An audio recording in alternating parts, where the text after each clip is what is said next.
This call is now being recorded. Baik, Bapak dan Ibu sekalian, mungkin kita mulai saja kegiatan kita hari ini. Bismillahirrahmanirrahim. Assalamualaikum warahmatullahi wabarakatuh. Waalaikumsalam warahmatullahi wabarakatuh. Waalaikumsalam warahmatullahi wabarakatuh.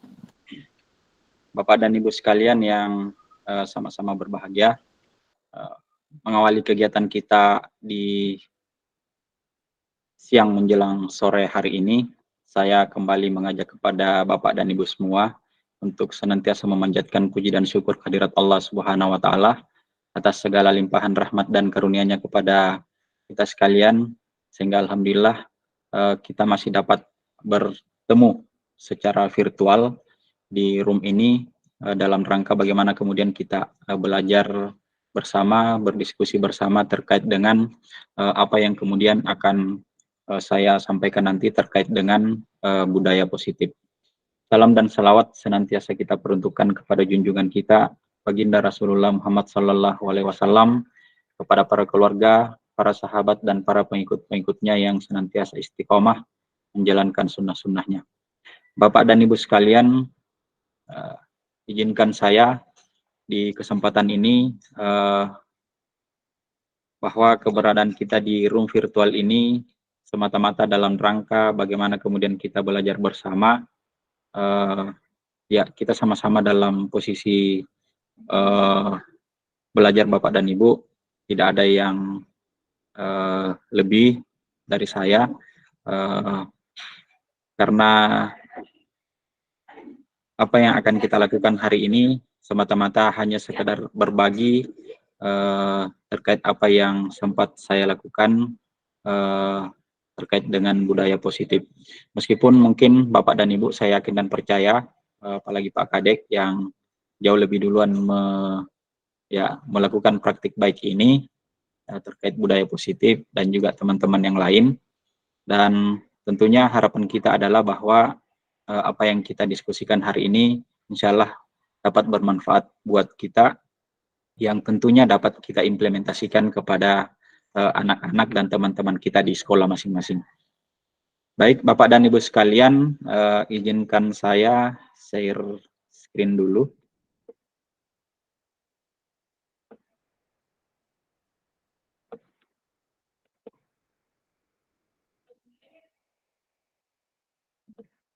Mudah-mudahan ini kelihatan ya Bapak Ibu. Kelihatan ya Bapak Ibu? Iya, Pak. Sudah jelas, Pak.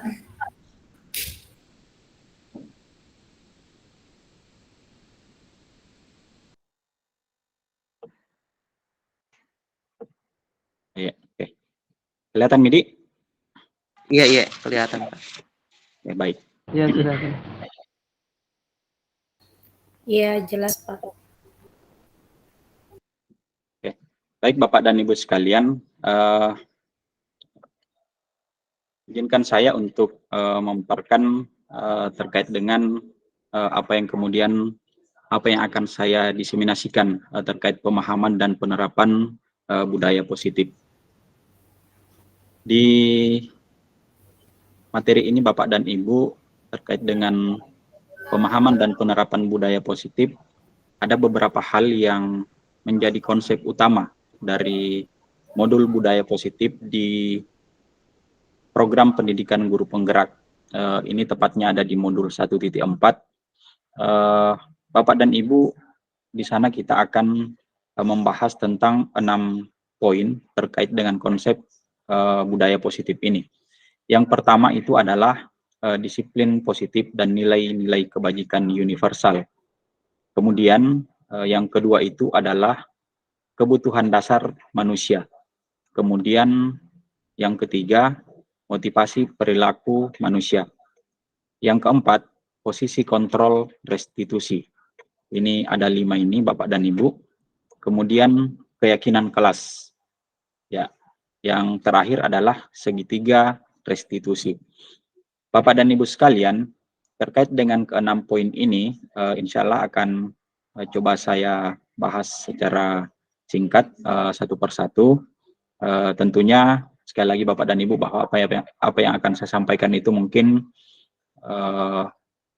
jauh dari sempurna, ya, karena sekali lagi Bapak dan Ibu bahwa kita masih dalam tahap belajar bersama, ya.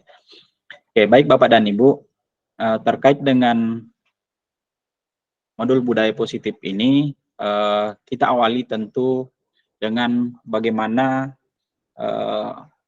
memahami terlebih dahulu pembelajaran dengan paradigma baru. Bahwa pembelajaran dengan paradigma baru ini, Bapak dan Ibu sekalian, dirancang berdasarkan prinsip pembelajaran berdiferensiasi. Sehingga setiap siswa kita itu dapat belajar sesuai dengan kebutuhan dan gaya belajarnya.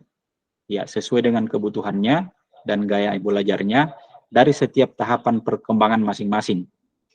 Tujuan dari diferensiasi ini Bapak dan Ibu sekalian adalah bagaimana kemudian anak-anak kita dapat mengalami proses pembelajaran itu sesuai dengan kebutuhan dari tahapan perkembangannya, yang tujuan utamanya adalah bagaimana dapat mewujudkan profil pelajar Pancasila. Sebagaimana yang kita ketahui Bapak dan Ibu sekalian bahwa ada 6 dimensi profil pelajar Pancasila. Yang pertama adalah beriman dan bertakwa kepada Tuhan Yang Maha Esa dan berakhlak mulia. Kemudian yang kedua, berkebinekaan global. Yang ketiga, bergotong royong. Yang keempat, ada dimensi kreatif. Yang kelima, ada bernalar kritis. Dan yang terakhir adalah ada dimensi kemandirian atau mandiri yang diharapkan dapat terwujud bagi peserta didik kita. Nah, terkait dengan 6 dimensi profil pelajar Pancasila ini Bapak dan Ibu sekalian, bahwa terkait dengan dimensi yang pertama, beriman dan bertakwa kepada Tuhan Yang Maha Esa, ini diharapkan bahwa murid-murid kita itu menjadi pelajar yang senantiasa beriman dan bertakwa kepada Tuhan Yang Maha Esa, tentu juga memiliki akhlak mulia, dan insya Allah anak-anak kita memiliki hubungan yang baik dengan Sang Maha Pencipta, Tuhan Yang Maha Esa. Kemudian yang kedua, terkait dengan dimensi yang kedua, berkebinekaan global.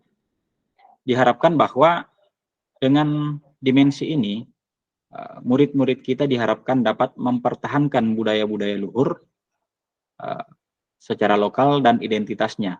Dan tentunya anak-anak kita memiliki pemikiran terbuka dalam berinteraksi dengan budaya-budaya lain. Nah, tentu hal ini akan menumbuhkan rasa saling menghargai, dan kemungkinan juga Bapak dan Ibu sekalian ini dapat terbentuk dengan budaya luhur yang positif, dan tentunya tidak bertentangan dengan budaya-budaya bangsa kita.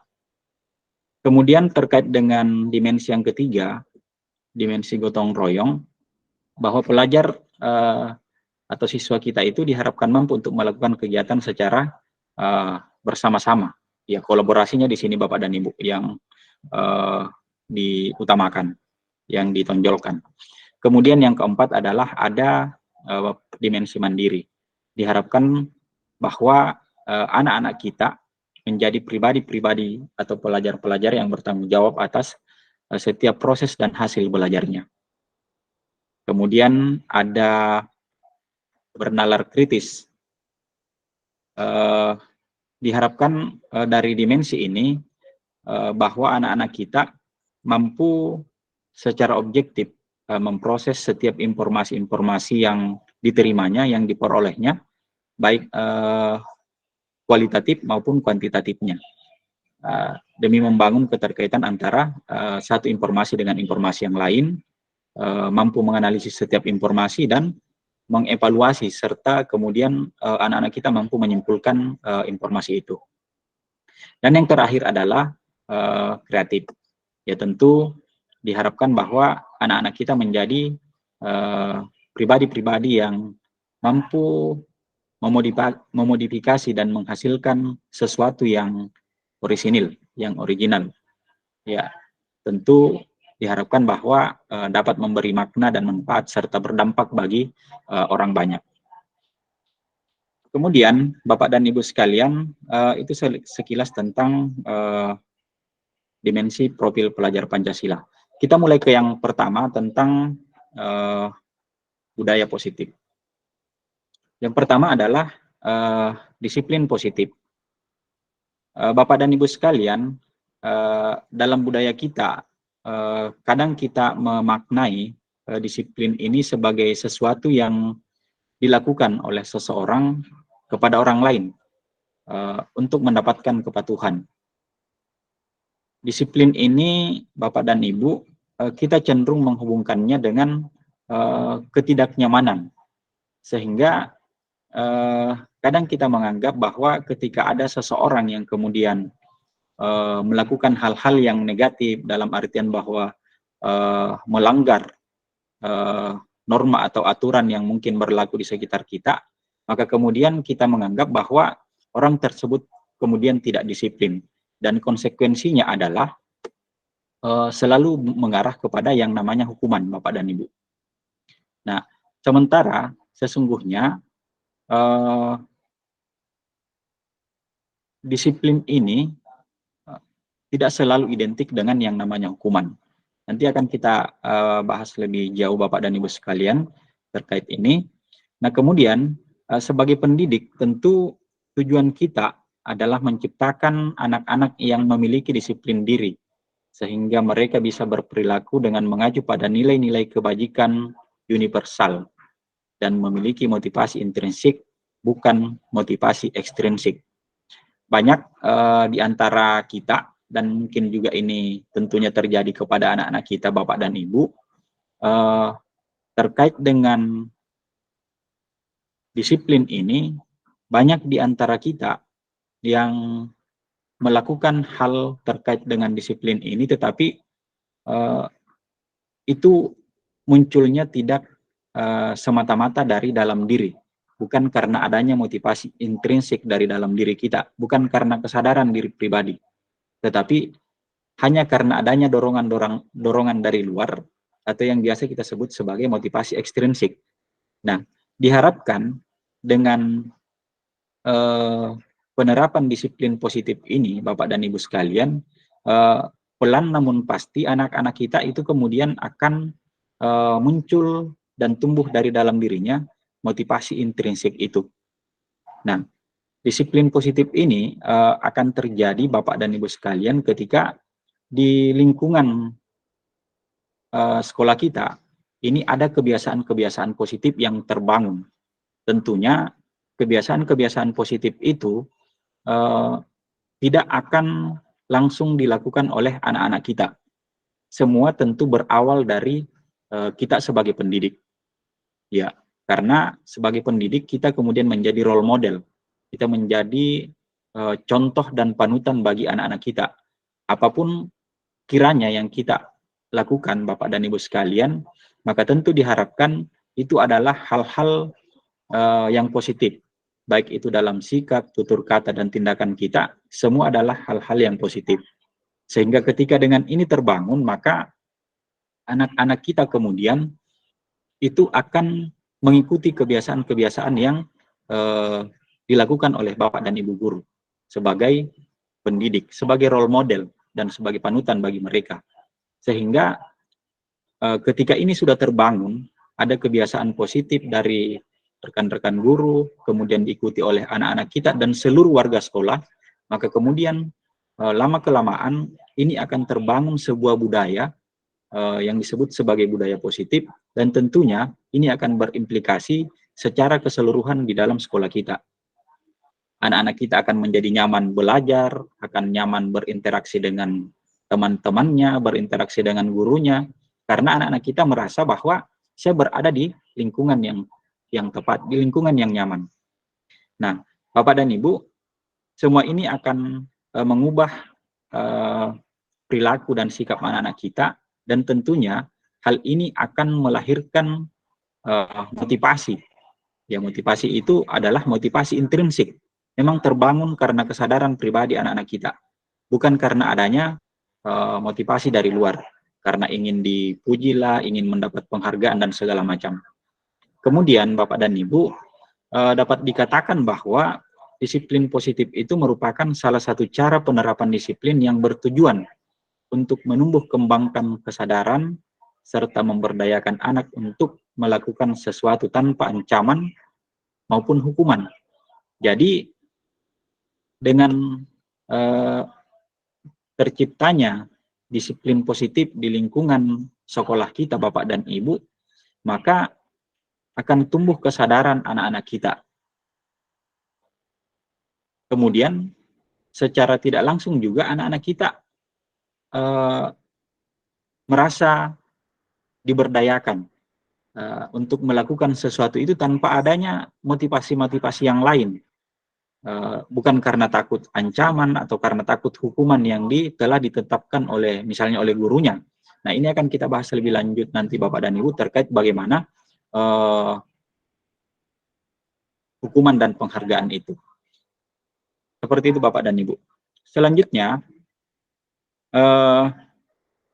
masih terkait dengan disiplin positif ini, bahwa seseorang yang memiliki disiplin diri itu akan memiliki rasa tanggung jawab terhadap apa yang dilakukannya. Karena sesungguhnya mereka melakukan sesuatu itu berdasarkan pada nilai-nilai kebajikan universal. Ya, jadi apa yang dilakukan oleh anak-anak kita itu bukan lagi karena paksaan, bukan lagi karena takut ancaman, hukuman dan segala macamnya, tetapi mereka yang memiliki disiplin itu perlahan mereka akan memiliki rasa tanggung jawab yang besar dalam dirinya. Karena apa yang mereka lakukan itu adalah tindakan-tindakan yang didasarkan pada nilai-nilai kebajikan universal tadi. Nah, kita lanjut Bapak dan Ibu sekalian, ada banyak yang bisa kita lakukan terkait dengan disiplin positif ini Bapak Ibu. Salah satu yang mungkin Bapak Ibu biasa lakukan itu pagi sebelum anak-anak kita tiba di sekolah, Bapak Ibu sudah berdiri di gerbang menjemput anak-anak kita dengan senyuman, dengan hangat, sehingga anak-anak kita merasa begitu datang di sekolah sudah ada nuansa-nuansa positif yang muncul dari Bapak dan Ibu gurunya. Mereka datang di sekolah sudah disambut dengan hangat, mereka datang dengan ceria, sehingga anak-anak akan merasa betah dan nyaman di sekolah. Kenapa selama ini Bapak dan Ibu, banyak anak-anak kita yang mungkin, ya jangankan sampai jam pulang sekolah, muncul di gerbang sekolah pun mungkin tidak. Kenapa? Karena banyak di antara anak-anak kita yang merasa bahwa mereka tidak nyaman berada di sekolah. Ya, tentu banyak faktor yang mungkin bisa menyebabkan mereka tidak betah. Mungkin dari faktor lingkungannya, dari kita juga mungkin sebagai guru atau pendidik yang kadang membuat anak-anak kita tidak nyaman. Apakah mungkin karena sering dibentak, diancam, apa segala macam, sehingga anak-anak kita menjadi tidak nyaman berada di sekolah. Sehingga dengan kebiasaan-kebiasaan positif yang kita lakukan, disiplin positif yang kita lakukan, menjemput mereka di pagi hari, bahkan mungkin hingga pulangnya pun kita tetap antar mereka di gerbang sekolah. Seperti itu Bapak dan Ibu. Kebiasaan yang lain mungkin yang Bapak Ibu, dan saya kira ini banyak dilakukan di sekolah-sekolah, bagi kita yang Muslim, kebetulan mungkin ada musalla, atau kalaupun tidak ada musalla, mungkin ada ruangan khusus yang sudah didesain untuk tempat salat berjamaah. Ini bisa dilakukan oleh Bapak dan Ibu, baik itu salat duhanya atau mungkin salat duhur secara berjamaah. Ini sudah banyak dilakukan di beberapa sekolah. Kemudian ada kerja bakti. Ini Bapak dan Ibu, kegiatan salat berjamaah di sekolah kami. Ini adalah salat duhur berjamaah. Alhamdulillah saat ini di sekolah kami salat duhurnya itu bisa sampai 2 kali full musalla di sekolah Pak, Bu. Ya, 2 shift. Dan alhamdulillah itu full. Karena memang 11.45, 11.50 itu kami jadwalkan di roster itu memang 1 jam itu waktu untuk salat berjamaah. Jadi anak-anak masuk 2 shift, anak-anak perempuan ini ada satu ruangan di belakang lab IPA, itu ada satu ruangan di situ khusus tempatnya akhwat atau perempuan untuk salat duhur berjamaah. Demikian juga dengan salat duhanya. Ini adalah kerja bakti dan kami lakukan ini di hari Jumat. Nah, tentu kebiasaan-kebiasaan seperti ini Bapak dan Ibu ini akan menciptakan ya suasana-suasana yang menyenangkan, yang membuat anak-anak kita bisa lebih nyaman di sekolah. Dan tentu ketika ini terus dibudayakan, terus dikembangkan, maka akan terwujud disiplin positif di sekolah kita. Yang tentunya ini akan berimbas kepada siswa-siswa kita. Selanjutnya, Bapak dan Ibu sekalian, ada yang juga masih terkait dengan budaya positif adalah kebutuhan dasar manusia. Nah, kebutuhan dasar manusia, Bapak dan Ibu, ini ada 5. Ya, kebutuhan dasar tentang bagaimana manusia itu bertahan hidup. Kemudian ada kebutuhan dalam bentuk kasih sayang dan rasa ingin diterima. Kemudian ada kebutuhan dasar penguasaan, ada kebutuhan dasar kebebasan, dan juga ada kebutuhan dasar kesenangan. Nah, kebutuhan dasar manusia itu kita berupaya bagaimana kemudian kita mencoba untuk menghubungkan konsep kebutuhan dasar manusia ini dengan disiplin positif tadi. Sebagaimana ada sebuah teori kontrol, dikatakan bahwa ada satu tujuan di balik sebuah perilaku manusia. Ya. Kita percaya Bapak dan Ibu bahwa murid-murid kita juga memiliki itu. Murid-murid kita atau peserta didik kita memiliki tujuan di balik setiap perilaku mereka. Salah satu dari tujuan itu adalah bagaimana anak-anak kita melakukan sebuah perilaku itu dalam rangka untuk memenuhi kebutuhan dasar mereka. Ya, dalam rangka memenuhi kebutuhan dasar itu. Yang 5 tadi, ya, mulai dari bertahan hidupnya, kasih sayang dan rasa ingin diterima, penguasaan, kebebasan, dan juga kesenangan. Nah, keseluruhan tindakan-tindakan yang dilakukan oleh anak-anak kita dan manusia secara umum itu adalah upaya terbaik bagaimana untuk mendapatkan apa yang diinginkannya, apa yang menjadi kebutuhan dasarnya. Nah, ketika kita mendapatkan apa yang kita inginkan, demikian halnya dengan anak-anak kita, maka sebetulnya pada saat itu Bapak dan Ibu sekalian, anak-anak kita, termasuk kita juga, ini sedang berusaha untuk memenuhi 1 atau mungkin lebih dari 5 poin kebutuhan dasar tadi. Yaitu kebutuhan untuk bertahan hidup, atau biasa disebut sebagai survival, ada kebutuhan akan kasih sayang dan rasa diterima, yang biasa disebut dengan love and belonging. Kemudian ada kebutuhan akan kasih sayang, kebebasan ya, kebebasan atau freedom, kesenangan atau fun, dan penguasaan atau power. Nah, ketika seorang murid melakukan suatu perbuatan yang mungkin perbuatan itu Bapak Ibu bertentangan dengan nilai-nilai kebajikan, atau yang mungkin kita selama ini mengatakannya sebagai melanggar peraturan, maka hal itu sebenarnya dikarenakan mereka gagal dalam memenuhi kebutuhan dasar mereka. Jadi perlu menjadi catatan kita Bapak dan Ibu bahwa ketika seorang murid kita melakukan suatu perbuatan yang bertentangan dengan nilai-nilai kebajikan, yang selalu kita istilahkan bahwa anak itu melanggar peraturan yang ada, maka catatannya Bapak Ibu, bahwa sesungguhnya anak kita melakukan itu karena mereka gagal memenuhi kebutuhan dasar mereka. Iya. Nah, kita bahas satu persatu terkait dengan kebutuhan bertahan hidup ini. Bahwa kebutuhan bertahan hidup adalah sebuah kebutuhan yang sifatnya fisiologis, Bapak dan Ibu. Kebutuhan bagaimana untuk bertahan hidup, misalnya kita harus sehat, ya, kita memiliki rumah, kita butuh makanan dan seterusnya. Nah, tentu juga ada di sana kebutuhan biologis sebagai bagian dari proses reproduksi terhadap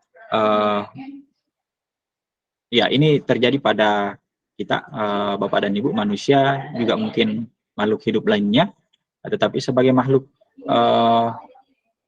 yang tentu ingin melanjutkan keberlangsungan hidup kita, maka tentu proses reproduksi ini, kebutuhan biologis ini ada, perlu. Nah, kemudian selanjutnya Bapak dan Ibu, ada kebutuhan kasih sayang dan rasa diterima. Atau dalam artian bahwa kebutuhan untuk diterima. Kebutuhan kasih sayang dan rasa diterima ini Bapak dan Ibu sekalian, kebutuhan ini dan beberapa jenis kebutuhan lainnya, ini adalah termasuk kebutuhan psikologis. Jadi kalau kebutuhan yang pertama tadi adalah kebutuhan fisiologis, untuk kebutuhan yang kedua ini adalah kebutuhan psikologis, yaitu kebutuhan untuk disayangi dan diterima di lingkungan kita berada, meliputi kebutuhan-kebutuhan akan hubungan dan interaksi sosial kita, kebutuhan untuk memberi dan menerima kasih sayang, dan juga bagaimana kita merasa menjadi bagian dari sebuah komunitas atau sebuah kelompok. Nah, makanya Bapak dan Ibu,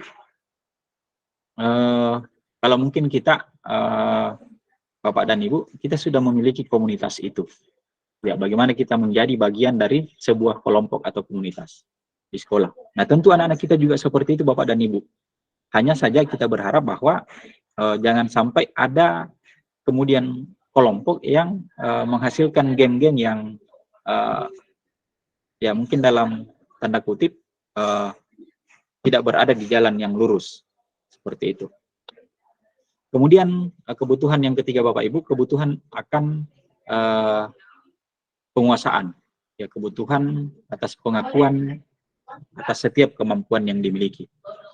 Kebutuhan ini berhubungan dengan kekuatan untuk mencapai sesuatu, menjadi kompeten, memiliki kemampuan dalam hal apa saja, terampil dalam melakukan apa saja. Kemudian itu semua butuh pengakuan atas kemampuan yang dimiliki, atas keterampilan yang dimiliki. Dan tentunya mereka juga memiliki keinginan untuk merasa dihargai.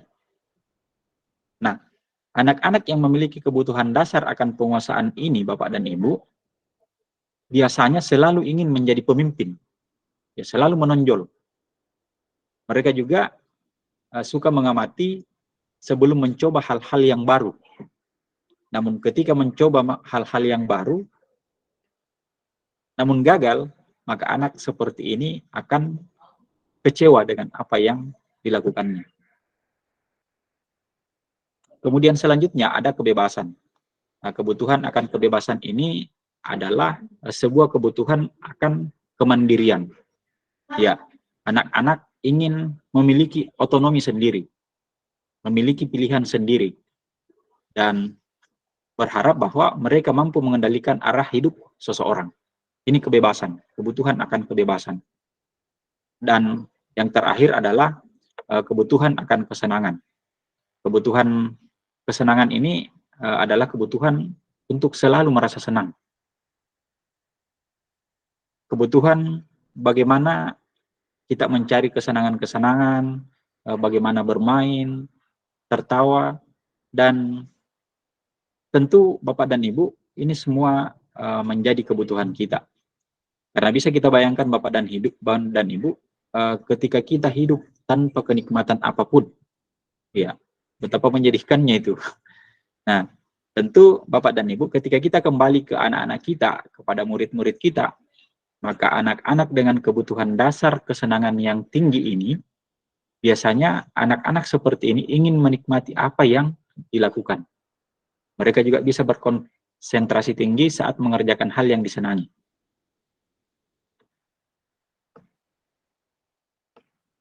Nah, selanjutnya Bapak dan Ibu, terkait dengan kebutuhan dasar manusia ini, Bapak dan Ibu bisa mengimplementasikan untuk mengetahui kebutuhan dasar apa yang kemudian menjadi kebutuhan anak-anak kita yang paling dominan, yang paling menonjol.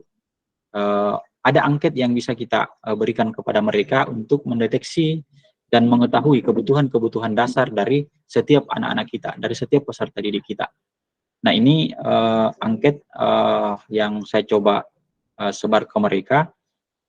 Angket ini berisi tentang 5 kebutuhan dasar tadi.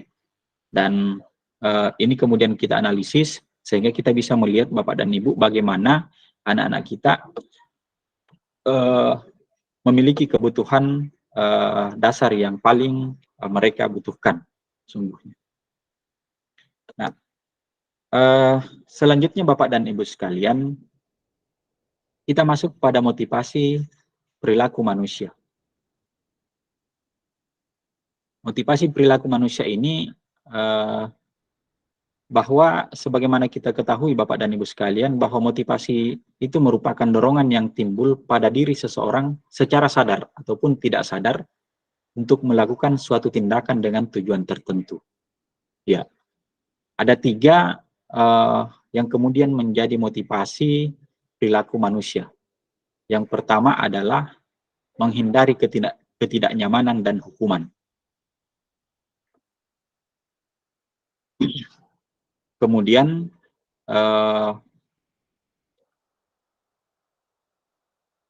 ada lagi kebutuhan untuk mendapatkan penghargaan atau imbalan dari orang lain. Dan yang terakhir adalah bagaimana motivasi lain itu adalah menghargai nilai-nilai kebajikan diri sendiri. Nah, dari 3 poin ini Bapak dan Ibu sekalian, ini yang perlu kita diskusikan lebih jauh terkait dengan bagaimana menghindari ketidaknyamanan dan hukuman. Karena ada sebagian anak-anak kita memiliki motivasi perilaku yang pertama ini, yaitu menghindari ketidaknyamanan atau hukuman, bahwa motivasi ini adalah motivasi yang berada pada level terendah dari 3 motivasi tadi. Dari 3 motivasi perilaku manusia. Biasanya orang yang memiliki motivasi seperti ini, biasanya orang yang motivasi perilakunya untuk menghindari hukuman atau ketidaknyamanan itu, Bapak dan Ibu, selalu akan bertanya. Ada pertanyaan-pertanyaan seperti ini yang muncul mungkin. Apa yang kira-kira akan terjadi apabila saya tidak melakukannya? Nah, sebenarnya mereka sedang menghindari permasalahan yang muncul dan berpengaruh pada mereka secara fisik maupun secara psikologi. Dan bila mereka tidak melakukan tindakan tersebut, maka Bapak dan Ibu, ini mereka akan merasa bahwa saya ini merasa terhukum. Dan ini adalah motivasi yang tingkatannya paling rendah. Karena motivasi ini bersifat motivasi eksternal. Jadi bukan motivasi yang terbangun dari kesadaran diri sendiri. Bukan motivasi intrinsiknya yang muncul. Tapi motivasi yang bersifat eksternal yang disebut sebagai motivasi ekstrinsik. Kemudian motivasi yang kedua adalah mendapatkan penghargaan atau imbalan dari orang lain. Murid melakukan disiplin diri hanya karena ia ingin mendapatkan imbalan, ini juga merupakan bagian dari motivasi ekstrinsik Bapak Ibu. Karena dia melakukan sesuatu itu hanya karena ingin mendapatkan imbalan. Nah, motivasi yang kedua ini adalah satu tingkat di atas motivasi yang pertama. Ya, masih lebih bagus lah ini dibanding yang motivasi pertama tadi. Di sini murid-murid kita ataupun siapa saja orang yang berperilaku untuk mendapatkan imbalan atau penghargaan dari orang lain, ini sedikit lebih bagus dibanding motivasi yang pertama tadi. Orang dengan motivasi ini melakukan sebuah tindakan untuk mendapatkan pujian dari orang lain yang menurut mereka itu penting, dan mereka meletakkan dalam ada yang namanya dunia berkualitas mereka. Mereka juga melakukan sesuatu itu karena hanya ingin mendapatkan hadiah, hanya ingin mendapatkan pengakuan, hanya ingin mendapatkan imbalan. Jadi motivasi yang pertama dan kedua ini, dia sifatnya adalah motivasi ekstrinsik. Kita berharap Bapak dan Ibu, anak-anak kita itu memiliki motivasi yang ketiga ini. Motivasi bagaimana menghargai nilai-nilai kebajikan diri sendiri. Karena sesungguhnya murid yang melakukan disiplin diri karena sadar akan nilai-nilai kebajikan dirinya, ini merupakan motivasi yang lahir dari dalam dirinya sendiri. Bukan karena adanya motivasi-motivasi dari luar. Jadi, motivasi yang ketiga ini menghargai nilai-nilai kebajikan dari diri sendiri adalah merupakan motivasi intrinsik. Nah, anak-anak kita yang memiliki motivasi ini, mereka melakukan sesuatu karena nilai-nilai yang mereka yakini dan hargai, dan juga mereka melakukannya karena mereka sesungguhnya ingin menjadi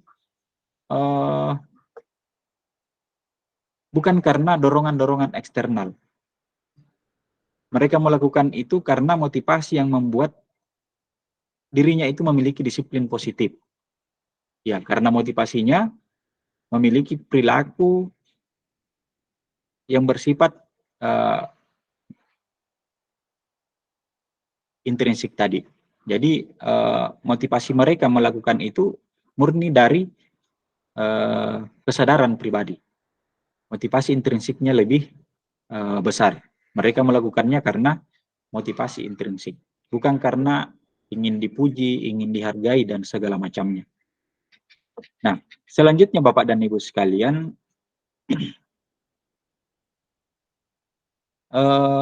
anak-anak kita mungkin juga bisa kita biasakan untuk tampil di depan kelas, bagaimana melakukan pembiasaan-pembiasaan seperti itu. Setiap mungkin ada hal-hal yang sekecil apapun yang bisa mereka presentasikan, biasakan saja mereka untuk ke depan mempresentasikan hal-hal sekecil apapun. Nah, minimal kita memberikan apresiasi dengan aplaus apa segala macam.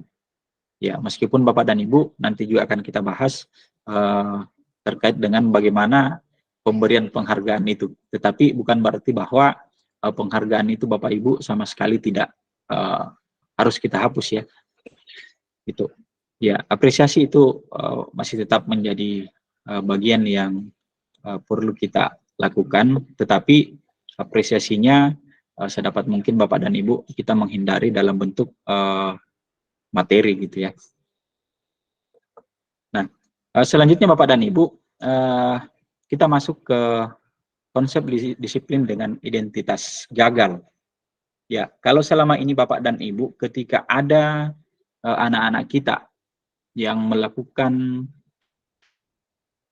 sebuah pelanggaran dalam tanda kutip atau melanggar tata tertib yang kita telah sepakati, maka di materi ini Bapak dan Ibu kita akan belajar tentang dua hal.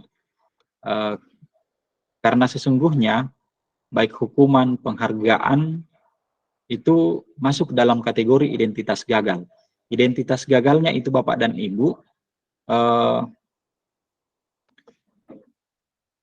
dianggap sebagai identitas gagal karena sesungguhnya hukuman itu, kita bahas yang pertama ini, hukuman itu ketika dialami oleh anak-anak kita, maka ini akan menyakitkan bagi mereka. Ya, jangankan hukuman dalam bentuk fisik, hukuman verbal saja Bapak dan Ibu kita berikan kepada anak-anak kita, mereka itu akan merasa akan merasa sakit hati lah minimal, gitu. Tidak sakit secara fisik, tetapi ya dia merasa bahwa hal ini adalah sesuatu yang menyakitkan. Kemudian hukuman itu juga tidak nyaman. Ya, tidak nyamannya tentu Bapak dan Ibu saya kira kita semua bisa paham ini. Bagaimana yang namanya hukuman itu. Selalu akan membuat kita selalu merasa tidak nyaman. Teman-teman di sekolah pasti akan lebih banyak merasa tidak nyaman. Jangankan anak-anak yang dihukum, kita saja Bapak dan Ibu yang mungkin melakukan atau memberikan hukuman kepada anak-anak kita, kadang kita kemudian baru sadar dan merasa tidak nyaman ketika kita telah memberikan hukuman kepada anak-anak kita. Apalagi memang anak-anak kita yang mengalami atau yang diberikan hukuman itu. Nah, hukuman itu selain menyakitkan, membuat tidak nyaman bagi dalam tanda kutip anak-anak kita sebagai korbannya, murid juga kemudian akan menjadi takut. Takutnya ini ada dua kemungkinan. Takut kepada gurunya, atau mungkin takut kepada mapelnya. Jadi baru dilihat rosternya, mau belajar IPA besok. Gurunya Pak Samsir. Takut sama mata pelajaran IPA-nya, takut sama Pak Samsirnya. Seperti itu. Kemudian, murid juga akan menjadi rendah diri. Ya, saya kira kita semua pahamin Bapak Ibu, bahwa ketika kita mendapat hukuman atau sanksi, apapun jenis hukuman atau sanksi itu, maka yang akan muncul itu adalah kita merasa menjadi minder, menjadi rendah diri di hadapan teman-teman kita. Demikian juga dengan guru kita. Kemudian, nah ini Bapak dan Ibu, ternyata bahwa penghargaan itu juga adalah konsep disiplin dengan identitas gagal. Yeah. Makanya Bapak dan Ibu, di pendidikan guru penggerak itu, kita sudah diwanti-wanti untuk tidak memberikan penghargaan. Ya, tapi dalam tanda kutip ya, Bapak dan Ibu saja yang mengkondisikan. Kenapa penghargaan itu masuk dalam kategori identitas gagal? Karena ini dianggap tidak efektif. Tidak efektifnya karena tidak menutup kemungkinan bahwa anak-anak kita yang mungkin melakukan sesuatu dan berhasil kemudian diberikan penghargaan, maka kemudian dia akan memiliki kecenderungan, memiliki motivasi ekstrinsik yang lebih besar. Sementara kita sudah bahas tadi bahwa diharapkan bahwa perilaku disiplin positif yang kita bangun kepada anak-anak kita itu perlahan-lahan kemudian akan menumbuh kembangkan dan membangun motivasi intrinsiknya, bukan motivasi ekstrinsiknya. Jadi dianggap bahwa penghargaan itu, apalagi ketika penghargaannya dalam bentuk materi, itu dianggap sebagai sebuah hal yang tidak efektif. Masuk dalam kategori konsep disiplin dengan identitas gagal. Kemudian yang kedua, merusak hubungan. Ya, Bapak dan Ibu pasti mungkin pernah mengalami di sekolah kita, atau mungkin pernah mengalaminya sendiri. Ketika misalnya pembagian rapor, ya ada yang mungkin diberikan penghargaan, sementara ada yang mungkin hanya selisih berapa nilainya saja, perolehan nilainya di rapor, itu kemudian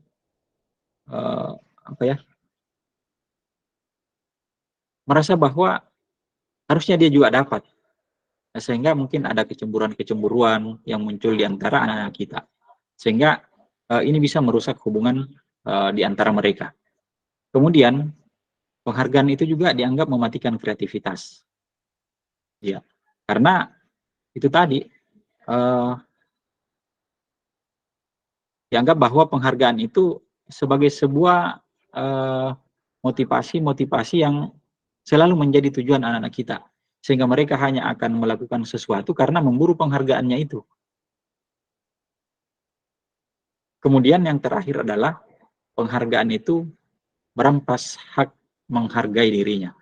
Ya, anak-anak kita sebenarnya memiliki hak untuk menghargai dirinya sendiri. Ya, seperti itu Bapak dan Ibu sekalian. Nah, kalau yang dua hal ini, hukuman dan penghargaan itu masuk dalam kategori atau kelompok identitas gagal, maka kita bisa melihat Bapak dan Ibu, mana yang konsep disiplin dengan identitas sukses.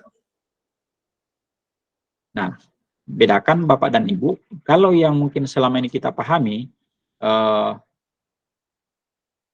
tadi ya, hukuman dan penghargaan, hanya dua ini mungkin, antara hukuman dan penghargaan. Ternyata yang seharusnya Bapak dan Ibu terapkan dan kita lakukan di sekolah adalah ini. Konsep disiplin dengan identitas sukses. Nah, apa yang berbeda antara konsekuensi dengan hukuman tadi? Kalau konsekuensi Bapak dan Ibu, ini adalah penguatannya jangka pendek. Penguatannya jangka pendek. Kemudian, perlu monitoring yang berkelanjutan. Dan yang terakhir adalah murid menghormati peraturan. Nah, yang sebaiknya kita lakukan adalah, ini Bapak Ibu, restitusi. Bagaimana kemudian kita melakukan restitusi yang tujuannya adalah bagaimana kita membawa dan mengarahkan anak-anak kita atau murid-murid kita untuk bertanggung jawab atas setiap perilakunya. Jadi ketika ada anak-anak kita yang melakukan kesalahan-kesalahan atau melakukan pelanggaran-pelanggaran, maka yang kita lakukan bukan memberikan hukuman, apalagi penghargaan ini. Karena sejatinya mereka melanggar kan? Tetapi sebaiknya yang kita lakukan adalah melakukan restitusi ini. Karena dengan melakukan restitusi Bapak dan Ibu, mereka merasa bertanggung jawab atas setiap kesalahannya. Tetapi kita juga tidak membuatnya kemudian untuk dia ditinggalkan oleh kelompoknya. Nanti kita akan bahas lebih lanjut tentang restitusi ini. Kemudian, restitusi ini juga fokus pada pemecahan masalah dalam jangka panjang. Ya. Kemudian, murid-murid kita menghormati dirinya dan juga menghormati orang lain. Nah, ini kita akan bahas lebih jauh nanti terkait restitusi ini. Nah, ini Bapak Ibu, konsep disiplin dengan pendekatan restitusi. Bahwa restitusi itu adalah sebuah cara menanamkan disiplin positif pada murid. Ya.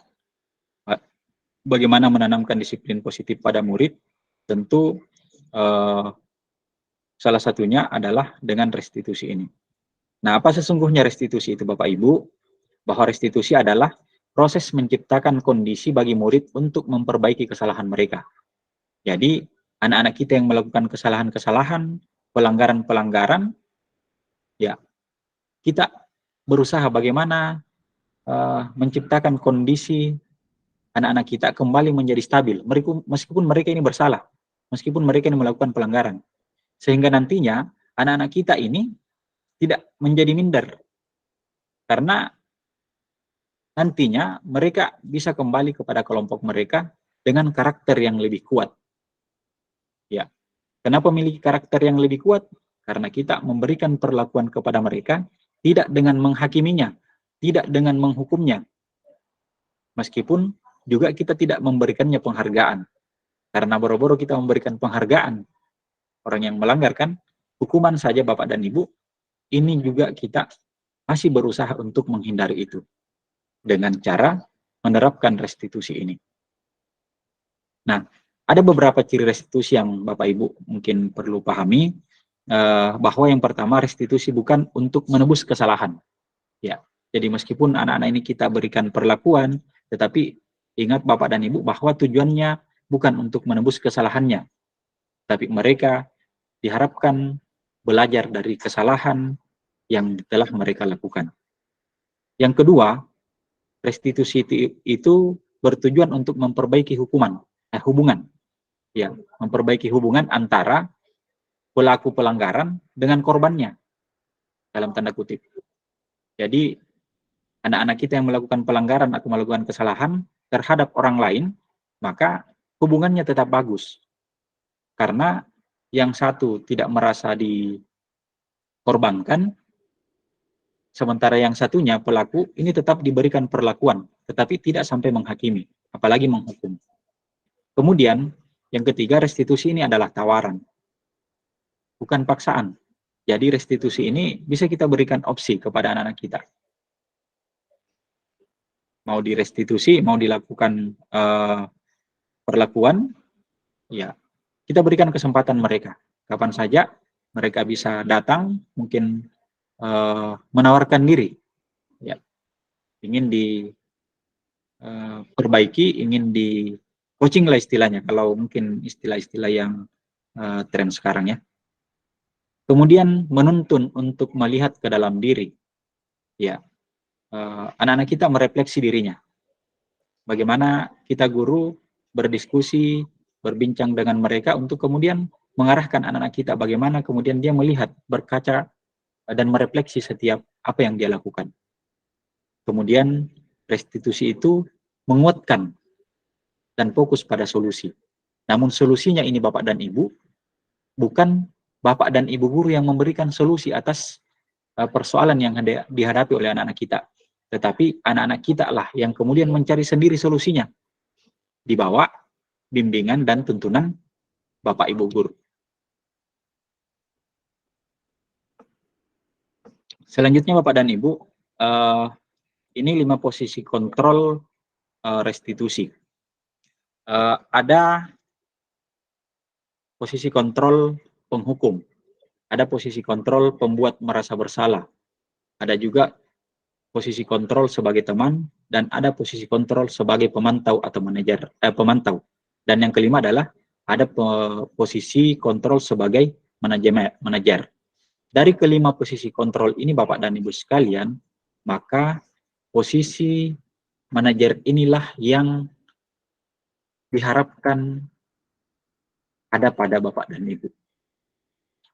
Ketika dikaitkan dengan restitusi tadi, maka Bapak Ibu guru yang memposisikan diri sebagai manajer inilah yang dapat melakukan restitusi. Jika Bapak Ibu masih berada pada posisi kontrol penghukum, pembuat merasa bersalah, teman ataupun pemantau, maka Bapak dan Ibu belum bisa melakukan restitusi. Hanya Bapak Ibu yang sudah bisa memposisikan diri sebagai manajer yang dapat melakukan restitusi dalam bentuk bimbingan atau coaching kepada anak kita.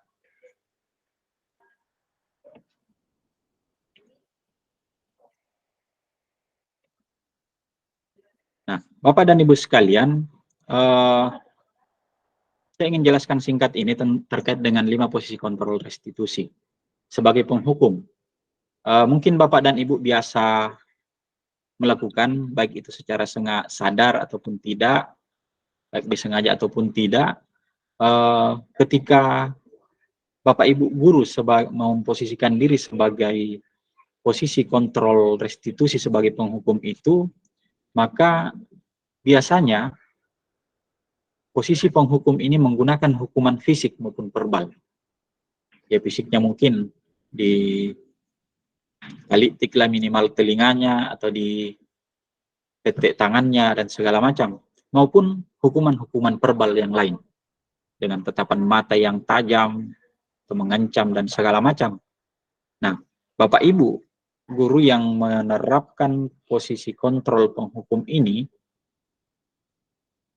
akan senantiasa bernada suara tinggi. Bahasa tubuhnya mungkin jelas kelihatan. Mata layang melotot, jari-jarinya mungkin menunjuk segala macam, menghardik. Dan itu juga kadang masih saya lakukan. Kemudian yang kedua, Bapak Ibu, pembuat merasa bersalah.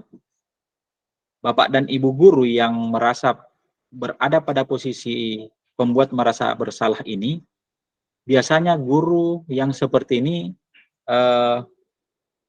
bersuara lebih lembut dibanding yang pertama tadi.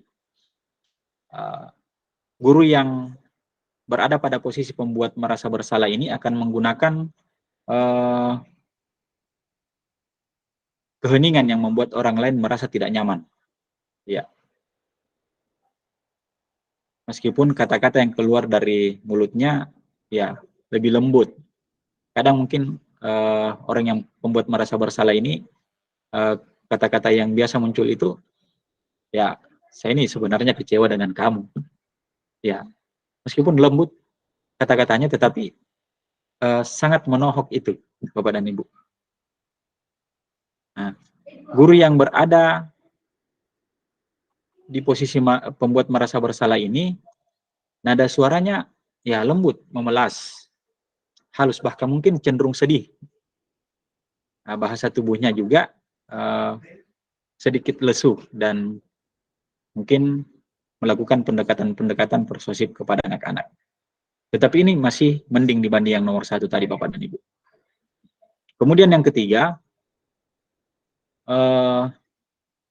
posisi kontrol sebagai teman.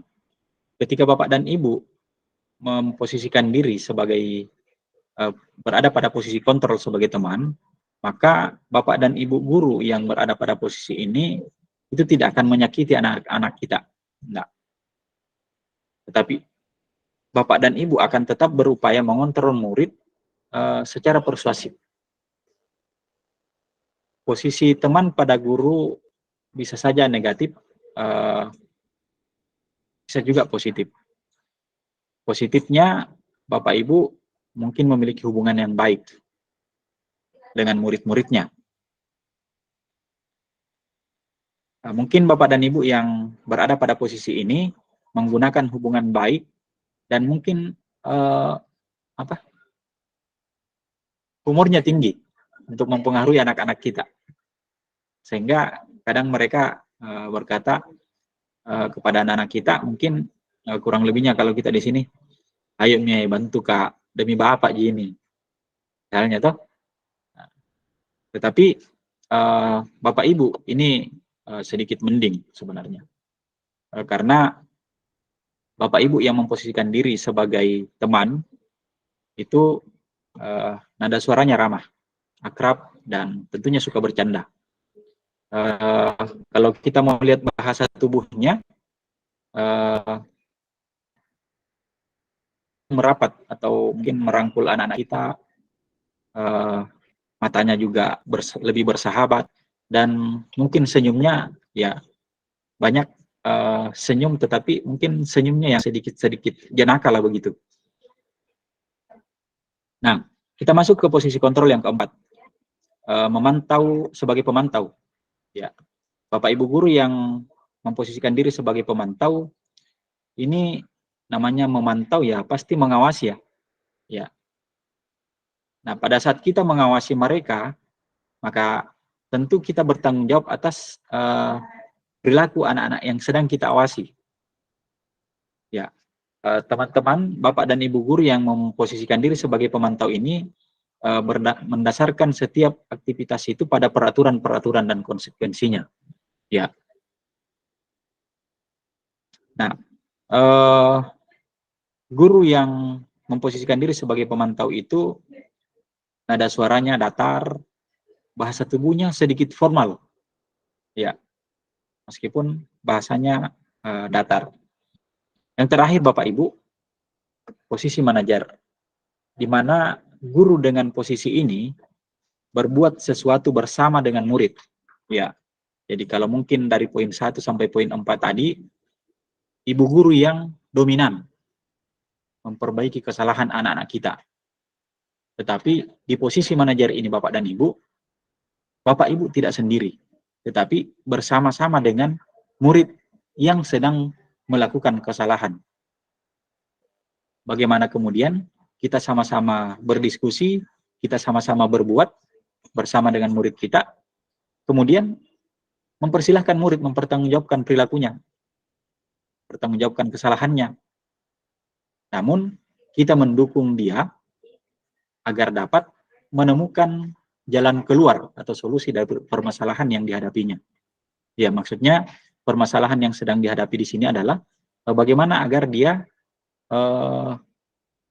dapat kembali menjalin hubungan yang baik dengan temannya yang mungkin dia ganggu, yang mungkin dia usik, atau mungkin juga terhadap pelanggaran-pelanggaran yang lain.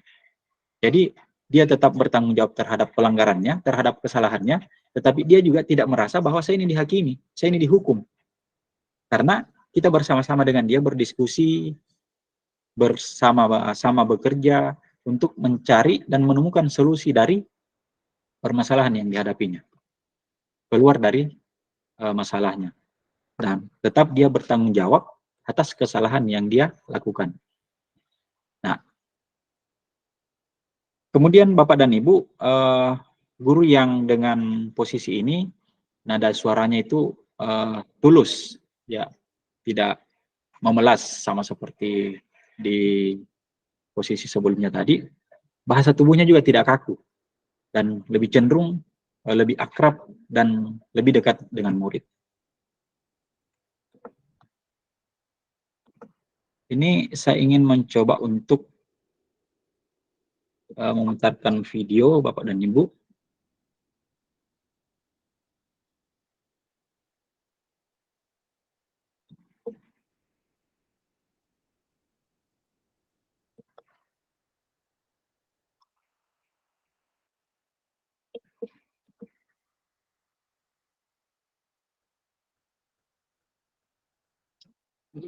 Mohon bersabar ya Bapak Ibu, saya mencoba untuk putar videonya.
Halo?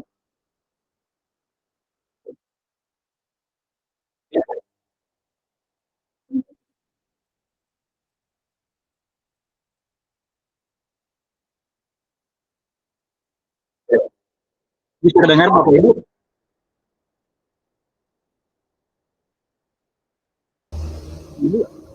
Belum ada suara videonya.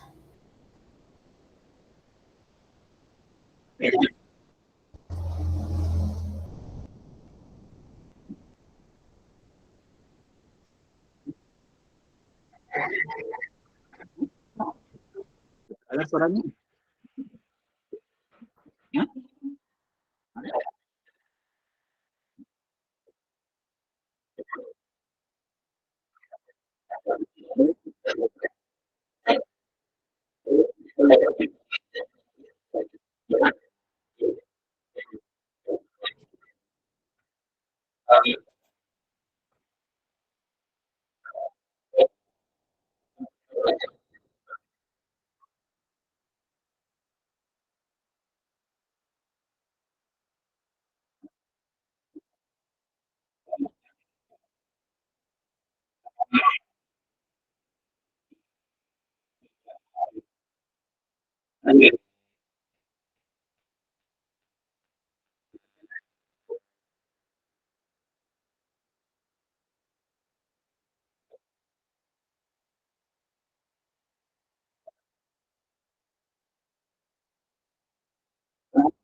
Mohon maaf Bapak dan Ibu kalau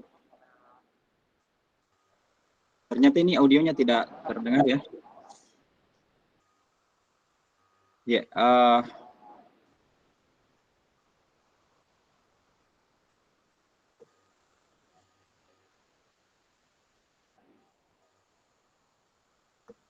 ya itu mungkin sekilas tentang video contoh penerapan segitiga restitusi Bapak dan Ibu. Sekarang kita masuk pada keyakinan kelas. Ini mungkin Bapak dan Ibu sekalian sudah sering mendengarkan istilah ini, meskipun yang mungkin Bapak Ibu banyak lakukan di kelas-kelas itu adalah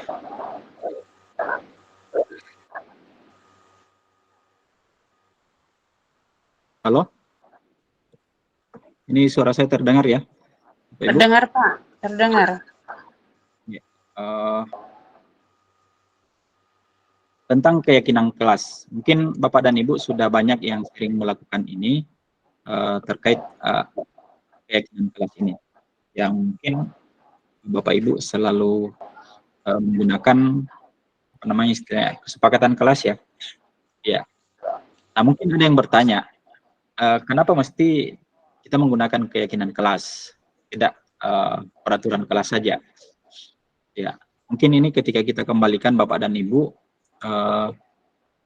ke pertanyaan-pertanyaan dasar, ya mungkin bisa kita ambil sebuah perumpamaan ketika kita mengendarai sebuah motor. Mengapa kita memiliki peraturan tentang penggunaan helm pada saat mengendarai kendaraan roda 2 atau motor? Ya, kemungkinan kan jawaban-jawaban yang muncul itu adalah untuk keselamatan. Ya, demikian juga dengan pertanyaan lain. Pada saat pandemi kemarin, mengapa kita memiliki peraturan tentang penggunaan masker dan mencuci tangan setiap saat? Ya, kemungkinan jawaban yang muncul adalah untuk kesehatan atau mungkin untuk keselamatan. Dan mungkin ada yang memiliki jawaban yang lain. nilai-nilai keselamatan atau kesehatan inilah, Bapak dan Ibu sekalian, yang kita sebut sebagai sebuah keyakinan. Ya, di mana keyakinan itu adalah nilai-nilai kebajikan universal yang disepakati secara tersirat dan juga tersurat. Lepas dari latar belakang suku, negara, bahasa maupun agama.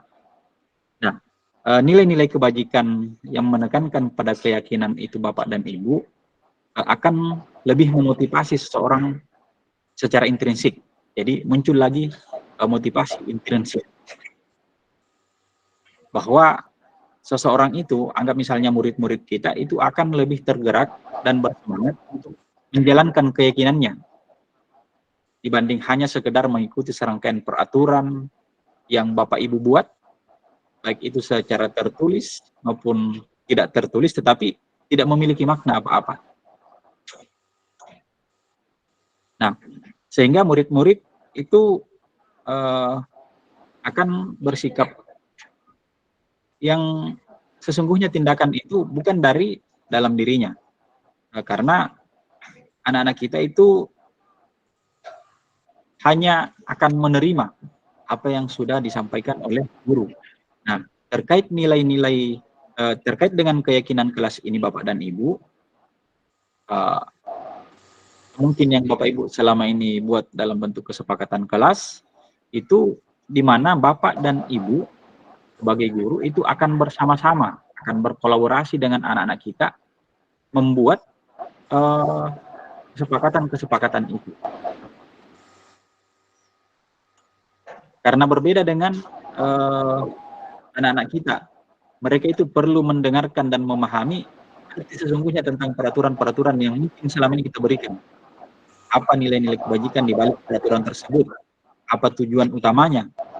Dan sehingga anak-anak kita menjadi tidak tertarik atau takut saja, sehingga hanya sekedar mengikuti saja serangkaian aturan yang kita buat tanpa pernah mengetahui apa tujuan daripada itu. Nah, sementara ketika kita membuat keyakinan, ini kan secara kolaborasi antara Bapak dan Ibu guru membuat dan merumuskan itu, sehingga anak merasa memiliki tanggung jawab dan memiliki keyakinan bahwa apa yang dibuat, apa yang dirumuskan bersama dengan Bapak dan Ibu guru, ini adalah sebuah hal yang positif. Dan insya Allah saya bisa melakukannya. Saya bisa memenuhinya. Nah,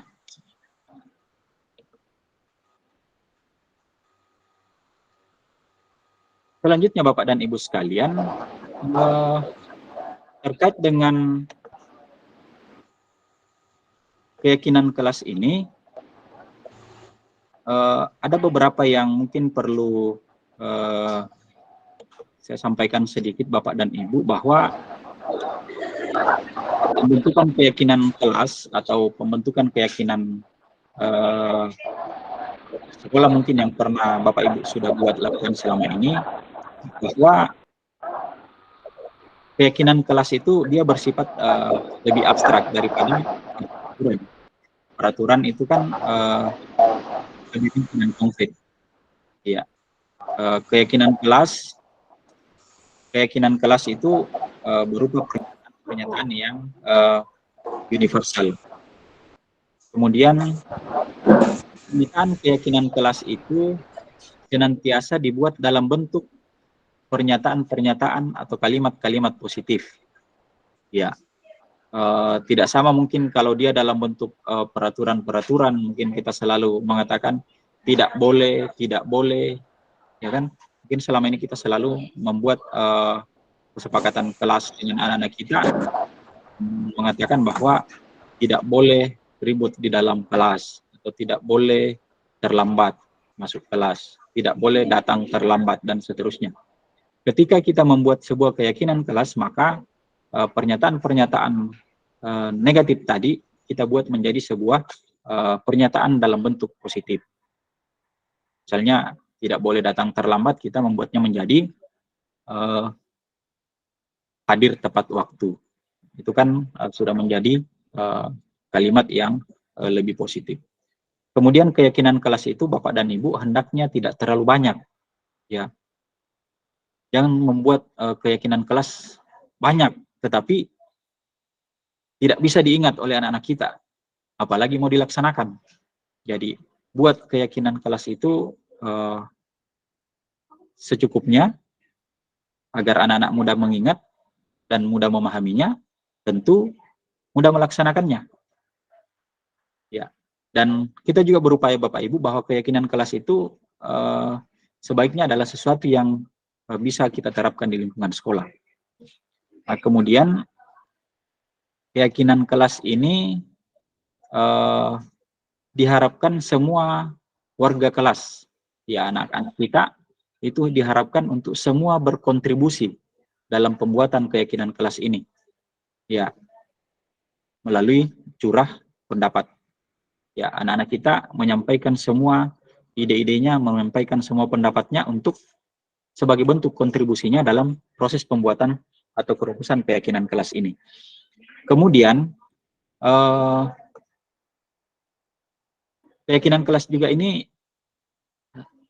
kita semua sepakat untuk bisa ditinjau secara berkala di waktu-waktu tertentu. Nah, Bapak dan Ibu sekalian, terkait dengan keyakinan kelas juga ada beberapa hal yang harus kita pahami terkait prosedur penyusunan keyakinan kelas itu. Di mana seperti yang saya sampaikan tadi di bagian akhir pernyataan saya bahwa diharapkan setiap warga kelas itu menyampaikan pendapatnya. Ya, kemudian disepakati di kelas masing-masing. Kemudian setiap masukan-masukan dari murid kita ataupun warga kelas dituliskan di papan tulis, ya, atau mungkin di kertas besar, atau mungkin bisa juga dalam bentuk sticky note ya, yang selama ini Bapak Ibu mungkin sudah lakukan, di mana diharapkan bahwa agar semua warga kelas atau warga sekolah, kalau lingkup sekolah, itu bisa melihat dan membaca hasil curah pendapat itu. Nah, yang tidak kalah pentingnya adalah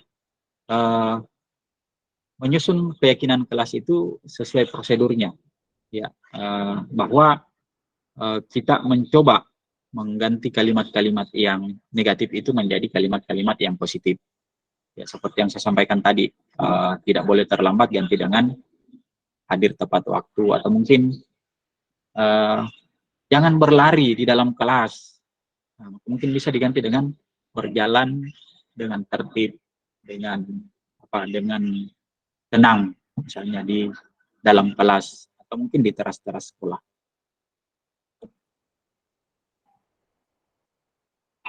Saya kira seperti itu Bapak dan Ibu sekalian terkait dengan keyakinan kelas, dan ini mungkin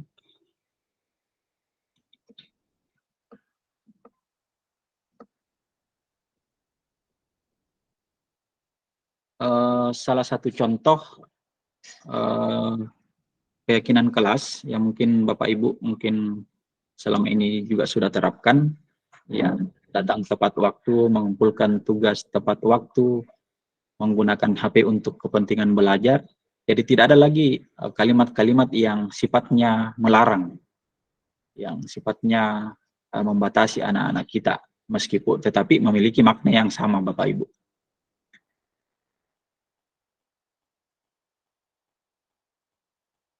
Ternyata slide saya tidak bergeser ya Bapak Ibu.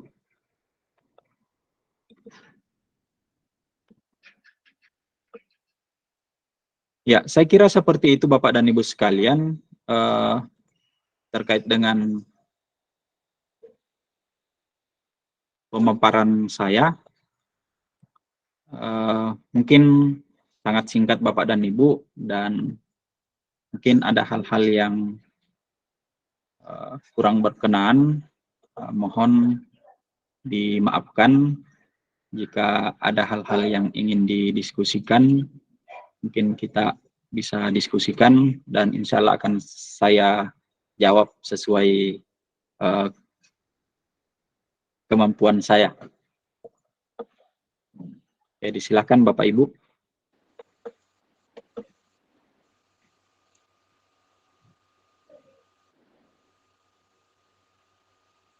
Ini slide saya sudah tidak bergeser kayaknya nih.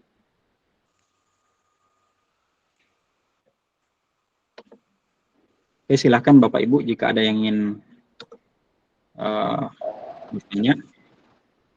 Mungkin satu pertanyaan atau dua pertanyaan.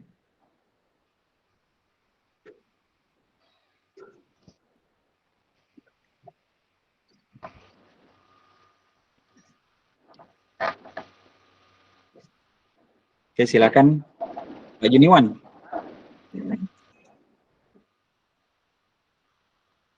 Selamat datang Pak Juniwan. Maka rorong-rorong kita bah.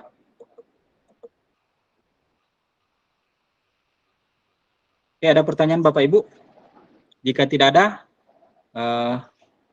oke, silakan. Silakan Bu. Saya persilakan Bu Pak Juniwan dulu ya. Silakan Pak Juniwan. Open mic. Mohon bersabar Bu Sinaria ya.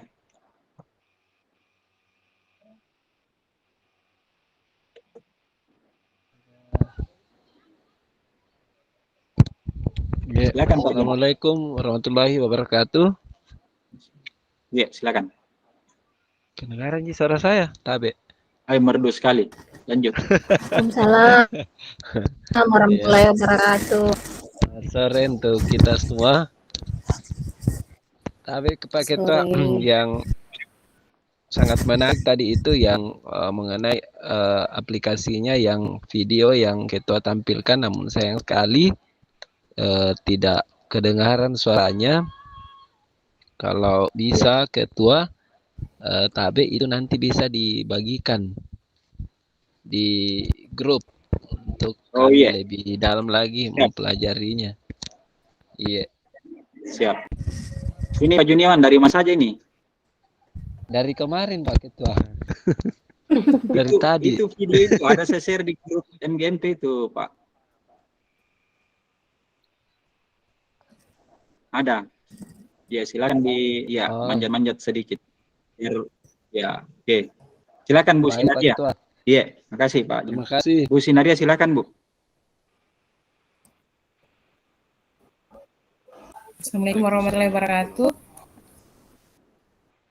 Terima kasih atas kesempatannya Pak. Luar biasa materinya hari ini. Yang saya tertarik Pak itu tadi tentang restitusi Pak. Maksudnya saya cari bahasa lebih sederhananya tentang restitusi Pak. Maksudnya di mana tidak ada lagi hukuman, tidak ada lagi reward atau apa namanya hadiah Pak di semacam begitu. Selama ini kan yang saya terapkan masih sering kasih reward begitu. Istilah baru ini restitusi bagi saya bisakah lebih disederhanakan lagi contohnya Pak? Maksudnya tidak contoh singkat, maksudnya lebih mudah dipahami ini tentang restitusi di apa namanya diaplikasikan di kelas seperti itu Pak Tabe. Terima kasih Pak. Iya, baik. Iya, terkait dengan restitusi ini Bu Sinaria, mungkin selama ini banyak di antara kita yang menerapkan pola apa yang namanya kayak coaching ya. Ya kita berbincang, berdiskusi ringan bersama dengan anak-anak kita, ya coaching lah istilahnya pada anak-anak kita. Kemudian bagaimana kemudian kita sebagai guru tetap bersikap lembut kepada anak-anak kita, meskipun sebenarnya anak ini bersalah. Ya, anak ini bersalah, anak ini melanggar aturan yang sudah disepakati, atau mungkin keyakinan kelas yang sudah kita sepakati, tetapi tanpa kemudian membuat anak ini merasa terhakimi, merasa terhukum. Ya, anak ini tetap kita rangkul, tetap kita dekati, dan bagaimana anak kita ini merasa dia masih tetap dihargai. Dan caranya kita berdiskusi ringan, menanyakan bagaimana kita berusaha untuk mengembalikan identitasnya dia. Oh ya, mungkin tunggu sebentar, saya perlihatkan slide-nya dulu. Ya, di ada yang namanya segitiga restitusi Bapak Ibu ya. Segitiga restitusi ini Bapak dan Ibu, kita akan diperhadapkan pada 3 tahapan, di mana ketika kita memanggil anak-anak kita untuk kemudian kita coaching istilahnya, kita berusaha untuk mengembalikan dulu identitasnya dia, menstabilkan identitasnya dia, supaya dia bisa lebih terbuka kepada kita. Jadi kita panggil dia, bagaimana kabarnya nak? Sehingga kemudian dia merasa lebih akrab, lebih dekat dengan kita, sehingga nanti dia bisa lebih terbuka tentang apa penyebabnya dia kemudian melakukan pelanggaran itu. Kita tanyakan, ya kenapa sampai melakukan hal itu, kenapa sampai melakukan pelanggaran itu. Tetapi ketika dia menyampaikan, kita sebagai guru tidak memberikan solusi. Kenapa misalnya kita terlambat, nak? Saya misalnya terlambat karena tadi malam saya terlambat tidur. Nah, ibu jangan memberikan langsung solusi. Ya, maunya kan harus cepat tidur supaya tidak ini kan. Nah, tetapi kita memberikan apa istilahnya? Kita tetap terus menuntun anak-anak kita untuk menyampaikan hal-hal yang mungkin bisa membuatnya dia terbuka sehingga dia memperoleh atau menemukan solusinya. Nah, misalnya tadi yang saya lakukan di kelas, anak-anak saya tanya kenapa terlambat. Yang saya lakukan pertama tadi kan kenapa sampai yang saya lakukan pertama tadi menanyakan jam berapa jam masuk di sekolah kita. Meskipun pada dasarnya kita tahu ya jam masuk kan jelas 7.30 yang umum kan. Nah, tapi itu kita tetap tanyakan kepada anak kita bagaimana agar kemudian dia kondisinya stabil dulu. Kemudian kita melanjutkan diskusi dengan mereka, coaching dengan mereka. Kemudian di tahapan itu juga kita berusaha untuk bagaimana kemudian agar anak-anak kita itu menyampaikan alasan-alasannya sampai kemudian dia terlambat. Ya, tadi di perbincangan saya dengan siswa saya, katanya dia terlambat itu karena dia mengerjakan tugas sampai larut malam. Ya, dia mengerjakan tugas sampai larut malam, sehingga tidurnya kesiangan. Ya, anak kita ini kesiangan. Nah, sehingga saya mencoba untuk menggiring anak itu, ada tidak waktu-waktu lain yang mungkin lebih tepat kita mengerjakan tugas selain malam itu. Ternyata dia sendiri yang menemukan itu, bahwa sebaiknya kalau dia tidak mengerjakan tugas di malam hari, tapi dia mengerjakan tugas di siang hari setelah pulang dari sekolah. Sepulang dari sekolah dan kemudian dia mengerjakannya pada saat itu setelah dia meluangkan waktu sejenak untuk beristirahat. Jadi tidak begitu tiba langsung kerjakan itu, karena kan anak-anak kita juga butuh istirahat. Itu. Jadi dia sendiri yang menemukan solusinya. Bukan kita yang memberikan solusi kepada anak-anak kita. Kita hanya mencoba menggiring dengan memberikan pertanyaan-pertanyaan pemantik kepada dia, anak-anak kita. Saya kira seperti itu sederhananya, Bu.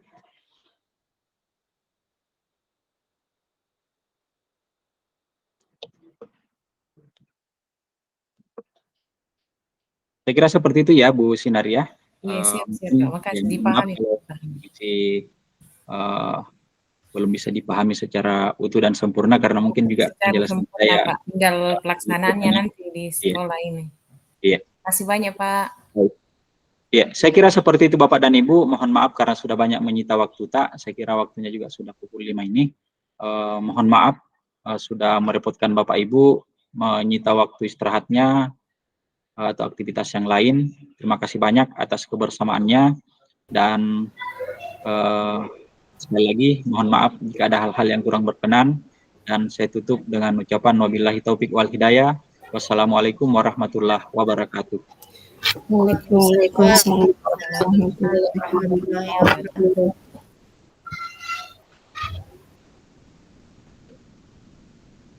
Terima kasih banyak Bapak Ibu.